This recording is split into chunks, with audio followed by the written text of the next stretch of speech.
রাস্তায় নিম্নমানের পিচ ঢালাইয়ের কাজের অভিযোগ ঠিকাদারি সংস্থার বিরুদ্ধে।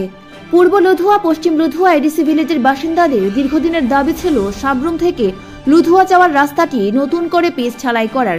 জনগণের দাবি মোতাবেক টেন্ডারিং প্রক্রিয়া শেষে গত কিছুদিন আগে থেকে এই রাস্তাটি নতুনভাবে পিচ ঢালাইয়ের কাজে হাত দেয় বরাদপ্রাপ্ত ঠিকাদারি সংস্থা।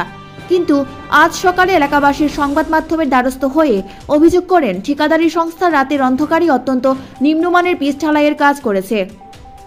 গতকাল রাতে লুধুয়া উপরের বাজার থেকে নিচের বাজার যাওয়ার রাস্তার পিচ ঢালাই কাজ হয়, কিন্তু আজ সকালে এলাকাবাসীরা এই রাস্তাটিতে পিচের ঢালাইয়ের হাত দিয়ে সামান্য টান দিতেই উঠে যাচ্ছে, যার ফলে বর্তমানে এলাকাবাসীর দাবি ঠিকাদারি সংস্থা যেন সঠিকভাবে রাস্তার পিচ ঢালাইয়ের কাজ করে, কেননা এই রাস্তাটি দুইটি এডিসি ভিলেজের জনগণের সাবরুমের সাথে যোগাযোগের একমাত্র সম্বল।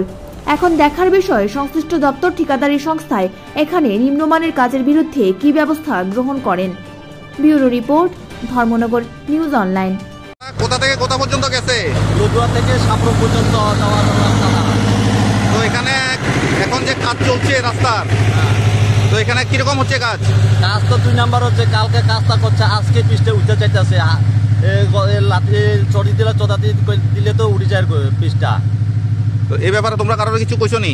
এই ব্যাপারে আমরা এই কন্ট্রাক্ট দ্বারা কইছি যে ভালো করে কামটা করে দাও, যাতে ভবিষ্যতে রাস্তাটা ভবিষ্যতের লাইনটা কামটা করে, যাতে আমরা তো এই রাস্তাটা যাওয়ার সাবরুমে যাওয়ার জন্য এই রাস্তাটা আমরা সারা বছর তো ইউজ করানো লাগবো।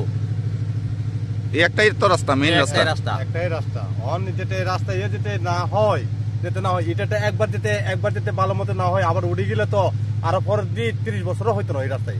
মানে আজকে কি তোমরা সকালে কিটা দেখছো? গতকালকে আমরা গতকালকে রাত্রে বেলা মনে হয় কাজটা করছে, ভালো মতো হয়েছে না। অন খালি মনে করো ফাতা দুইলে বেগুন উড়ে যায় গই, চড়া দিলে একটা ছোটা দিলে ব্যাগ উড়ে যায় গই।